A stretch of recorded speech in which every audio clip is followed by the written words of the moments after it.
Hello out there. Welcome to Wake Up to the Bible. My name is Daniel Kaplan. I'm here with my father, Dr. Kaplan, and together we're going through the books of the Bible, Genesis through Deuteronomy, over the course of this year. Today we're reading Genesis 47:28 through Genesis 48:9. I'm going to be reading from the Robert Alter translation, and then we'll discuss what we've read.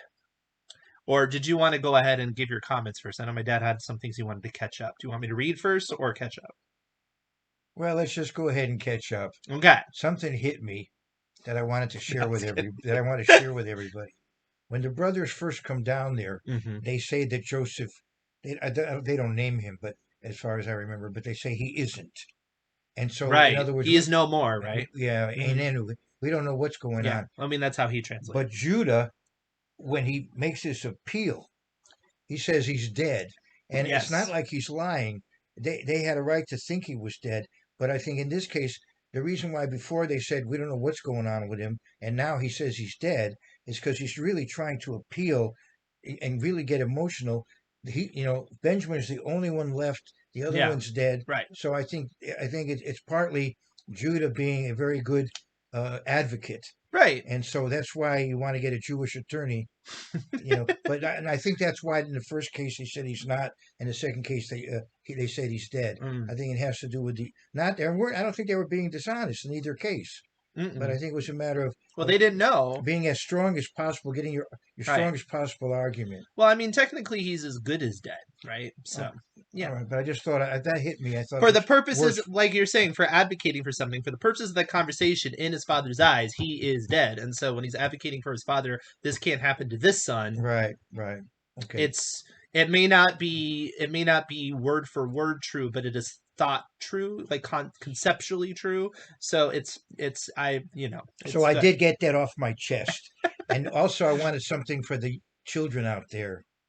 Children watch this show? Well, if you do, I'm really impressed. Okay. And if not, tell your children this joke, which is more likely to be what's going on. Yeah, if your children are watching this show. And if you don't have children, have children. Be fruitful and multiply. How do we know that Joseph was an excellent tennis player?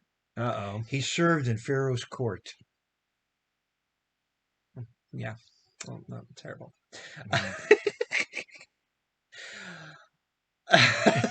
Now we can move on. Ouch. You did not ace that. Okay. Right. And Jacob lived in the land of Egypt 17 years. In Jacob's days, the years of his life were 147 years. And Israel's time to die drew near. And he called for a son for Joseph. And he said to him, "If, pray, I have found favor in your eyes, put your hand, pray, under my thigh, and act toward me with steadfast kindness. Pray, do not bury me in Egypt. When I lie with my fathers, carry me from Egypt and bury me in their burial place." And he said, "I will do as you have spoken." And he said, "Swear to me." And he swore to him. And Israel bowed at the head of the bed. Sorry, I have to go to the next chapter. And it happened after these things that someone said to Joseph, "Look, your father is ill." And he took his two sons with him, Manasseh and Ephraim. And someone told Jacob and said, "Look, your son Joseph is coming to you." And Israel summoned up his strength and sat up in bed. And Jacob said to Joseph, "El Shaddai appeared to me at Luz in the land of Canaan and blessed me and said to me, I am about to make you fruitful and multiply you and make you an assembly of peoples, and I will give this land to your seed after you as an everlasting holding. And so now your two sons who were born to you in the land of Egypt before I came to you in Egypt shall be mine. Ephraim and Manasseh, like Reuben and Simeon, shall be mine. And those you begot after them shall be yours. By their brothers' names they shall be called in their inheritance. As for me, when I was coming from Paddan, Rachel died to my grief in the land of Canaan on the way, still some distance from Ephrath, and I buried her there on the way. Ephrath is Bethlehem. And Israel saw Joseph's son, and he said, "Who are these?" And Joseph said to his father, "These are my sons whom God has given me here." And he said, "Fetch them, pray to me that I may bless them." But you will not know what the blessing is until tomorrow. So we have the end of Jacob's life coming up here. It is interesting that it starts out and it says Jacob lived in the land of Egypt 17 years because the story begins with Joseph being 17. So you have a nice little parallel going on there. It's also nice that even though Jacob was highly grieved and everything, that he was given the ability to be with Joseph for 17 years before he died. So that's at least a nice way to conclude his life versus, I think often you think he found him and then it's like he died like the next day practically because it just gets blurred together. But there was quite a bit of time. That's nice. He does. He does mention Reuben and Simeon, right? Does Hmm. Alter mention them? Yes. Okay, so those were the first two children born in the account, and so Hmm. now Ephraim and Manasseh become, in a sense, like the firstborn, because Hmm. Joseph was the firstborn of Rachel. He became Right. the firstborn. Now Ephraim and Manasseh, and so what has happened is that all of the 12 tribes are Israel. I'm saying this for a reason because some people who are listening to me will have certain baggage the rest of you don't have, and I'm happy for you. But these are 12 tribes of Israel, Uh-huh. and they're all the tribes of Israel. But now Ephraim and Manasseh, the grandsons, are lifted up to the status as if they were sons of Jacob. Hmm. And so Joseph has in effect a double portion, two tribes, Ephraim and Manasseh. Sometimes they're called collectively Joseph, and other times Ephraim and Manasseh. But Hmm. now they have the same status as Reuben and Simeon. Not that Reuben and Simeon don't still have that status. They do, Hmm. as the other sons, in a certain way. Right. But now these two grandsons have that status. So somebody could almost say there were 13 tribes. Yes, you could say that. You could say there were 13 Okay. at times. Yeah. Yeah. No, that's interesting. All right. So you have it's interesting when they have and Israel's time to die drew near, and he called for a son for Joseph, and he said to him, it's I don't know, telling thought provocative that he does only seem to ask for Joseph and nobody else, even though I can't imagine they weren't nearby enough to do that. So that I mean, obviously, I guess because he's about to just bless his sons and nobody else. Is that particularly why? Well, not only that, but Joseph has the authority to see to it that he's brought back and buried in Hebron. That's true. Joseph is the authority figure. Right. And he even bows. Whether he's bowing to Joseph or bowing in prayer Mm-hmm. is a question I have. Was Yeah. he showing respect to Joseph as his son, but yet the VIP, or Mm-hmm. was he bowing in prayer in a Mm-hmm. way? Um, Yeah.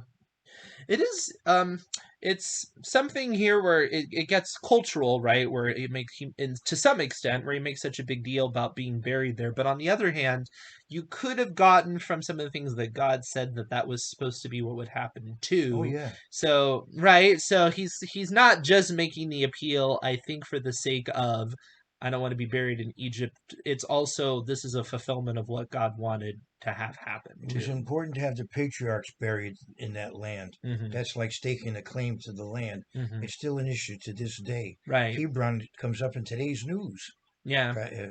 as an issue even now. Right. Yeah. And there was that UN statement that removed any uh, any claim to, yeah, which was ahistoric at best. Um, but yeah, but it is interesting because I don't think I don't want people to necessarily get the wrong idea about kind of a mystical thing because I think people can get Yes, mystical about burial, and I know there's all right. different kinds of things about that, and we'll get to that when we get to Leviticus and things like that because it deals with how to handle burial because there's a certain amount of respect and distance and between that and other activities and whatnot, but Right. um. I think we can get overly concerned with things like where you're going to decompose. Everyone's going to decompose in it eventually, right? And I think we can get a little bit too wrapped up in things like that. No, And I don't think that this should encourage you to think that way. I think these people knew that that they were the founders of a nation, Uh huh. and so they acted accordingly. Right. Um. Let's see here. And so the next thing that happens is he calls from he calls for Ephraim, and he said that God appeared to him, and he said the fruitful multiply and the seed. This is the same promise. It just keeps coming up over and over again, right? And it's helpful because think about what's about to happen, right? In the next generations, they're going to be under heavy persecution, and it's going to feel they're going to have a massive genocide attempt, and things like that. This is a constant thing that happens throughout the history. They often joke around that festivals are they tried to kill us and we survived, so let's have a feast. But that's one reason why God does repeat these promises over and over again, because you have to remember that there is this promise that these people are not going to be wiped out, and not only are they not going to be wiped out, but they're going to have an abundance and they're going to spread. Now, Daniel is the local expert on the altar translation, Uh oh. and That because I have it. it's That's all you need. we all know that El it means God, Mm-hmm. but El Shaddai is a problematic term, and usually your Bible's translated God Almighty, and I think that goes all the way back to even to the way the Septuagint handles it. But I Mm-hmm. noticed that Robert Alter leaves it untranslated. Mm-hmm. Have you seen a note from him about why he leaves it untranslated? It's at the very beginning. It'll be hard for me to get to, but he Okay, does specify. but I could As he understand. also has to specify why it is he goes with Lord versus another alternative. Um, I think one reason he doesn't translate Shaddai is because it's problematic as far as what it actually means. hmm I think that's And probably true. so anyway, I just thought I'd mention that. Right.